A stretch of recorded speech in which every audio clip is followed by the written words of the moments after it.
Friends అందరికీ నమస్కారం. Friends ఇప్పుడే అందిన వార్త, అంబులెన్స్‌లో మంటలు.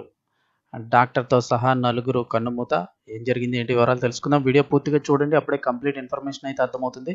అలాగే ఇంకెవరైనా మన ఛానల్ సబ్స్క్రైబ్ చేసుకోకపోతే వెంటనే సబ్స్క్రైబ్ చేసుకోండి. ప్రభుత్వం నుంచి వచ్చే ముఖ్యమైన అప్డేట్స్ అన్ని మిస్ కాకుండా మన ఛానల్ ద్వారా మీకు ఎప్పటికప్పుడు తెలియజేయడం జరుగుతుంది.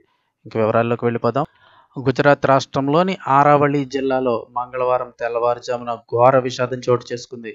మొదాసా సమీపంలోని ఓ పసికందును అహ్మదాబాద్కు తరలిస్తున్న అంబులెన్స్లో అకస్మాత్తుగా మంటలు చెలరేగి నవజాత శిశువు ఆ శిశుతో పాటుగా డాక్టర్, నర్సుతో సహా నలుగురు సజీవ దహనమైపోయారు. మరో ముగ్గురు గాయపడి ఆసుపత్రిలో చికిత్స పొందుతున్నారని అయితే సమాచారం. ఒక్కరోజు వయసు గల నవజాత శిశువుకు మెరుగైన చికిత్స కోసం మొదాసా నుంచి అహ్మదాబాద్కు తరలించే సమయంలో 1 గంట ప్రాంతంలో అంబులెన్స్ వెనక భాగంలో మంటలు చెలరేగాయి. వెంటనే వాహనాన్ని ఆపిన డ్రైవర్ అంకిత్ ఠాకూర్తో పాటు ముందు భాగంలో ఉన్న గౌరాంగ్ మోచి, గీతాబెన్ మోచి గాయాల పాలయ్యారు. అయితే వెనుక భాగంలో ఉన్న శిశువు అలాగే శిశు తండ్రి జిగ్నేష్ మోచి, డాక్టర్ శాంతిలాల్ రెడ్డియా, నర్సు భూరీబెన్ మానత్ అక్కడికక్కడే మృతి చెందారని పోలీసులు తెలిపారు.